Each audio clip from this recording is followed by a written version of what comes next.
इसके बाद भाई मोहम्मद सफ़ान सवाल कर रहे हैं, अस्सलाम वालेकुम। वालेकुम अस्सलाम वरहमतुल्लाहि वबरकातुहू। नाप तौल से ख़रीद व फ़रोख्त होने वाले सामान को अंदाज से बेचने खरीदने का क्या हुक्म है? अगर कबाड़ वाला किलो केजी के हिसाब से सामान लेता हो तो क्या देना नापना ज़रूरी है?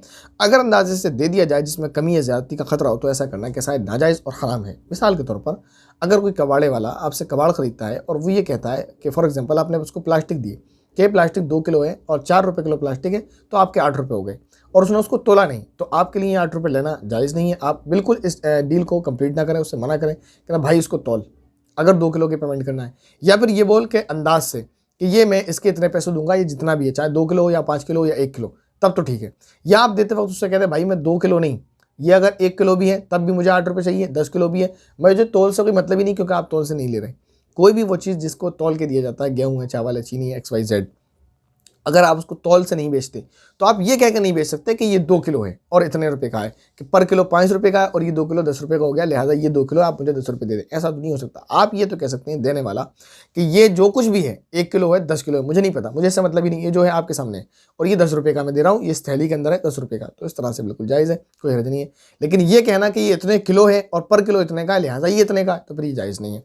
हाँ, वो वही कबाड़ ये कहकर आपसे ले सकता है भाई ये जो भी हो आपका, चाहे तौल में 10 किलो बैठे या 1 किलो बैठे, मैं आपके इसको आपको इसके 10 रुपये दूंगा, आपको लेना है तो लीजिए, नहीं लेना है तो मत लीजिए। आप भी उसको अगर देंगे तो ये कहकर देंगे कि ये 2 किलो है, मैं इसको एक्सेप्ट नहीं करता, या तो इसे तौलो के 2 किलो है, या फिर ये बताओ कि आप मुझे इसके कितने पैसे दोगे, ये जितना भी हो, चाहे 1 किलो बैठे, आधा किलो बैठे, 100 ग्राम बैठे। अगर आपको जो वो पैसे देता है आप उस पर एग्री करते हैं तो ले लें, वरना आप कहते हैं ठीक है मैं नहीं बेचता, क्योंकि मुझे ये अंदाज़ है कि ये इतने रुपए का नहीं बल्कि इससे ज़्यादा का है, तौल कर लो, तो आप उसे तौल कर बेचें। याद रखें, मैं फिर इसको थोड़ा सा एक्सप्लेन कर दूं, तौल कर बेचे जाने वाली चीज़ को तौल कर बेचना ज़रूरी और लाजमी है जब जब आप उसको वज़न से बेच रहे हैं। लेकिन अगर आप उसको अंदाजे से बेच रहे हैं, आप कहते हैं कि ये जो भी है, जितना भी है, ये इतने का है, तो फिर आपके लिए जायज़ है। जैसे मैंने एक मिसाल दी कि आप जो है चक्की पर जाते हैं, वहाँ आटा तौल कर लेते हैं, लेकिन अगर आप आटा तौल कर न लें, वहाँ पर चक्की पर आटा जो है पिसाई जारी हो और कुछ आटा जो है बोरी में ऐसे ही अंदाजे से भर लिया गया, तो वो दुकानदार आपको ये कहे या आप उससे कहें भाई ये जितना भी है इस बोरी में, इसके 500 रुपये ले लो। अगर वो एग्री होगा ठीक है, नहीं है तो नहीं है। अगर आप ये कहकर लेते हैं कि बोरी 20 किलो की है, कुछ कम है, तो लिहाजा इसमें 19 किलो 18 किलो गेहूँ होगा, तो 18 किलो के आप पैसे लेना तो बिल्कुल नाजायज़ होगा। इसलिए कि 18 किलो तो वो कंप्लीट हो, ऐसा नहीं हो सकता। 17 किलो 100 ग्राम, 17 किलो 900 ग्राम भी हो सकता है और 18 किलो 100 ग्राम भी हो सकता है, और इससे ज़्यादा ऊपर नीचे भी हो सकता है। तो आप इसे किलो में इस तरह से नहीं ले सकते। अगर किलो में लेना है तो तौल कर लेंगे। इसके बाद मोहतरमा नुसरत खान साहिबा सवाल कर रही हैं, अस्सलाम वालेकुम मुफ्ती साहब। वालेकुम अस्सलाम वरहमतुल्लाहि वबरकातुहू। बहुत से यूट्यूब क्लिप्स में ये बताया जाता है कि Maggi, dairy milk, Oreo biscuit ETC हराम है, इसमें हराम अशिया मिलाई जाती है, और कुछ लोग कहते हैं कि ऐसा नहीं है। अब हदीस मुबारक तो ये कहती है कि शक और शुबे की चीज़ को छोड़ देना चाहिए।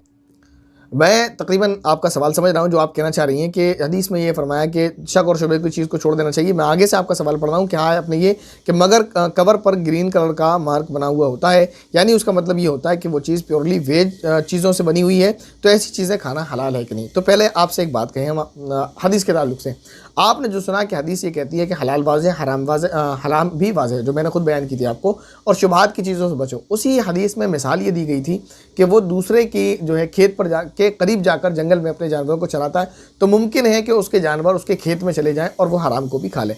तो वहाँ हराम है, वहाँ यकीनी है कि वो हराम है, और एक तरफ हलाल है, उसके बीच में वो चरा रहा है, तो यकीनी हराम की तरफ जाना वहाँ मुराद है। ये शक नहीं है, तो शुबहात है जो लोग पैदा कर रहे हैं कि उसमें जो है मिलाई जाती है या नहीं मिलाई जाती है, इसकी क्या गारंटी है? कोई तहकीक किसी के पास, अगर तहकीकी रिपोर्ट है आपके किसी के पास, वो पेश करता है, या आपकी अपनी तहकीक है, या उसकी तहकीक पर आपको इत्मीनान है, तो फिर आप उसको ना खाएं। वरना अब तक जो दारुल इफ्ता के तमाम फतवे हैं, और जो अब तक मेरे इल्म में है, तो यही है कि डेयरी मिल्क हो, मैगी हो, या ओरियो बिस्किट्स हैं, ये सारी चीज़ें हलाल है, हराम नहीं है। जैसे कि मैं बताऊँ कॉफ़ी के बारे में, आप यूट्यूब पर सर्च करेंगे तो आपको कॉफ़ी बताई जाएगी कि इस तरह बनाई जाती है, वो एक जानवर की पोटी से बनाई जाती है।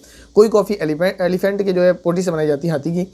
लेकिन वो कॉफ़ी अगर उनकी पूरी बात सच मान भी ली जाए, ऐसा है, तो वो कॉफ़ी है जो इंडिया में हम नहीं इस्तेमाल करते। इस बात की मैं आपको पूरी गारंटी दे रहा हूँ। आप उसको यूट्यूब पर जाकर सर्च करेंगे कॉफ़ी कैसे बनाई जाती है, बस इतना लिखना है आपको, इससे ज़्यादा कुछ नहीं, आपको डिटेल ऐसे ही मिल जाएगी। लेकिन मैं फिर आपसे कह रहा हूँ कि जो कॉफ़ी हम यूज़ करते हैं वो कॉफ़ी नहीं है। बहरहाल तो इस पर मेरी थोड़ी सी टूटी फूटी तहकीक है, इन्हीं यूट्यूब वालों की वीडियो देखकर थोड़ी सी उलझन पैदा हुई थी, तो उसको दूर करने की कोशिश की है और वो कंप्लीट जो है उलझन दूर हुई है, ऐसा नहीं है। तो इसी तरह मेरे जो है मेरी अपनी तहकीक तो नहीं है, तो जाहिर है मैं जिन पर बिलीव करता हूँ वो या तो उलमा हैं या दारुल इफ्ता हैं। तो अभी तक किसी दारुल इफ्ता से मुझे ये नहीं मिला, और जो भी जवाब उनका आता है ये यही है जो मैं आपसे कह रहा हूँ। अगर इसके पर किसी की रिसर्च है और वो रिसर्च किसी मोतबर शख्सियत या मोतबर इदारे की है तो फिर उसको माना जाएगा, तो उसे हराम समझा जाएगा और छोड़ दिया जाएगा, वरना सिर्फ शुबह की बिना पर ना छोड़ा जाए। हाँ, अगर कोई एहतियातन उसको छोड़ दे तो वो कोई ऐसी चीज़ भी नहीं है, ना ये जो है कोई फ़ायदेमंद चीज़ है, मैगी हो या चॉकलेट आपकी डेयरी मिल्क हो, ये कोई फ़ायदे वाली चीज़ तो है नहीं, नुकसान इनमें बिल्कुल है, फ़ायदा कोई नहीं है। तो अगर कोई इसको छोड़ दे तो बहुत अच्छी बात है, वरना ये हराम नहीं कहा जा सकता।